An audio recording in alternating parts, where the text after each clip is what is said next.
ایک رات امیر المومنین حضرت عمر بن خطاب رضی اللہ تعالیٰ عنہ اپنے خادم کے ساتھ گشت کے لیے نکلے۔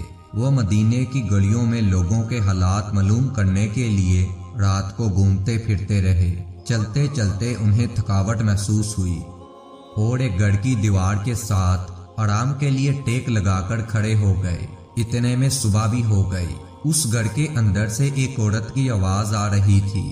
وہ اپنی بیٹی کو دودھ میں پانی ملانے کو کہہ رہی تھی، لیکن اس کی لڑکی نے دودھ میں پانی ملانے سے انکار کر دیا۔ وہ یہ کہہ رہی تھی کہ امیر المومنین عمر بن خطاب رضی اللہ تعالی عنہ نے دودھ میں پانی ملانے سے منع کیا ہے اور اس کا اعلان بھی کروا دیا ہے۔ ماں نے اپنی بیٹی سے کہا کہ کیا تمہیں اس وقت عمر دیکھ رہا ہے جو تم عمر سے ڈر رہی ہو؟ لڑکی نے جواب دیا، اگر عمر ہمیں نہیں دیکھ رہا تو کیا ہوا؟ عمر کا رب تو یقیناً ہمیں دیکھ رہا ہے۔ حضرت عمر بن خطاب رضی اللہ تعالی عنہ اس نوجوان لڑکی کی دینداری و امانت داری سے کافی متاثر ہوئے اور اپنے غلام سے فرمایا کہ اس گڑھ کو نظر میں رکھو۔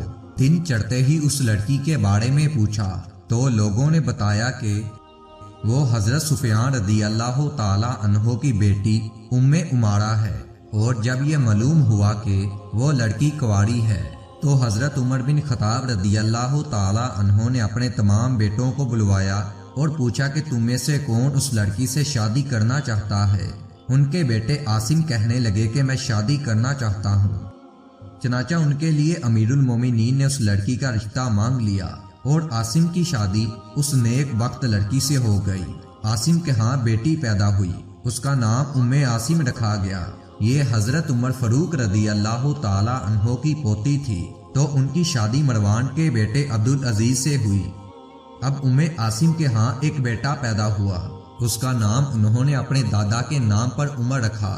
یہ وہی عمر بن عبدالعزیز ہیں جو خلیفۃ المسلمین ہیں، جو 5ویں خلیفہ بنے۔ کہا جاتا ہے کہ کیونکہ ان کے دور میں اسلام کا شباب لوٹ آیا۔ یہ ثمرہ تھا ایک نیک اور ایماندار لڑکی کی خدا خوفی کا۔